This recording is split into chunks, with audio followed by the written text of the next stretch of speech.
హాస్పిటల్లు అన్ని కూడా కనిపిస్తా ఉన్నాయి. వీళ్ళకు ఫండింగ్ లేదు అని అంటాడు. అయ్యా చంద్రబాబు నాయుడు గారు, అయ్యా స్పీకర్ గారు, ఇక్కడ నుంచి ప్రాతినిధ్యం వహిస్తా ఉన్న ఎమ్మెల్యే స్పీకర్ గారికి కూడా చెప్తా ఉన్నా, ఫండింగ్ లేదని మీరు చెప్తా ఉన్నారు. నాబార్డ్ ఫండ్స్ లో అప్పట్లోనే ఈ ప్రాజెక్టులకు టైఅప్ చేశాం. నాబార్డ్ ఫండ్సే కాకుండా స్పెషల్ సెంట్రల్ గవర్నమెంట్ నుంచి special assistance for infrastructure projects కూడా తీసుకొని వచ్చి ఈ మెడికల్ కాలేజీలన్నీ కూడా special assistance for infrastructure projects కేటగిరీలో ఈ ప్రాజెక్టులను కూడా పెట్టడం జరిగింది. దాని అర్థం మరో 50 ఏళ్ల పాటు వడ్డీ లేకుండా వాళ్ళు ఇచ్చే రుణాలకు ఈ ప్రాజెక్టులన్నీ కూడా శాంక్షన్ అవుతాయి.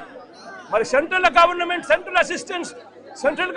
స్పాన్సర్డ్ అసిస్టెన్స్ స్కీమ్స్ లో ఈ ప్రాజెక్టు వస్తూ ఉన్నప్పుడు, నాబార్డు కింద ఈ ప్రాజెక్టులన్నీ లోన్లు కూడా శాంక్షన్ అయి ఉన్నప్పుడు కేవలం 5,000 కోట్లు మాత్రమే అవసరం ఉన్న పరిస్థితులు ఉన్నప్పుడు సంవత్సరానికి 1000 కోట్ల రూపాయలు ఖర్చు చేయలేరా అని అడుగుతా ఉన్నాను.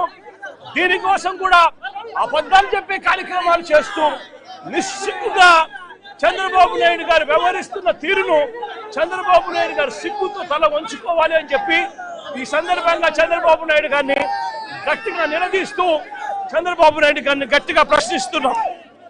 ఇదే చంద్రబాబు నాయుడు గారిని అడుగుతా ఉన్నా, అయ్యా చంద్రబాబు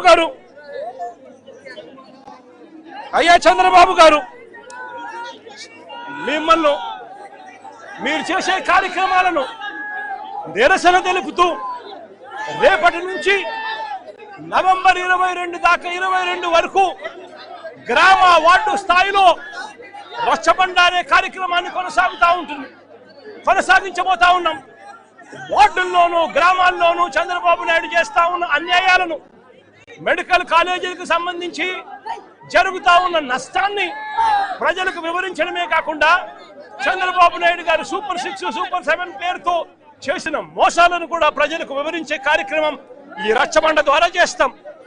అంతేకాకుండా చంద్రబాబు నాయుడు గారికి వ్యతిరేకంగా చంద్రబాబు నాయుడు గారు ప్రైవేటీకరణ చేస్తా ఉన్న మెడికల్ కాలేజీలకు వ్యతిరేకంగా ప్రతి గ్రామం నుంచి కూడా 500 సంతకాలు తీసుకుంటూ, ప్రతి నియోజకవర్గం నుంచి 50,000 సంతకాలు తీసుకుంటూ 1 కోటి సంతకాలతో గవర్నర్ గారికి రిప్రజెంటేషన్ చేసే కార్యక్రమాలు కూడా చేస్తా ఉన్నాం.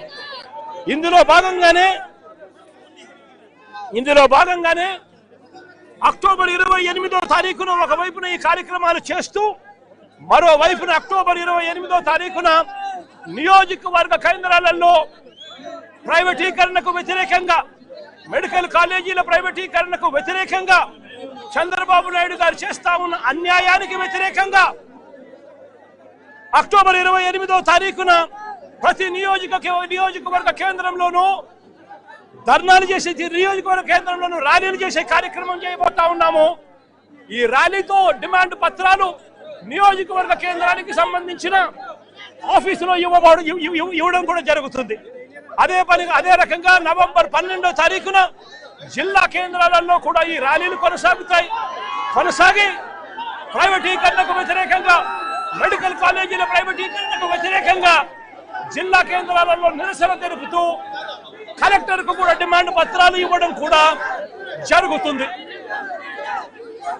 నవంబర్ 23వ తారీఖు వరకు సంతకాల సేకరణని కూడా చేసి, నవంబర్ 22వ తారీఖు వరకు సంతకాల సేకరణని కూడా చేసి, నవంబర్ 23వ తారీఖున ఆ 50,000 సంతకాలు ప్రతి నియోజకవర్గం నుంచి బయలుదేరుతాయి.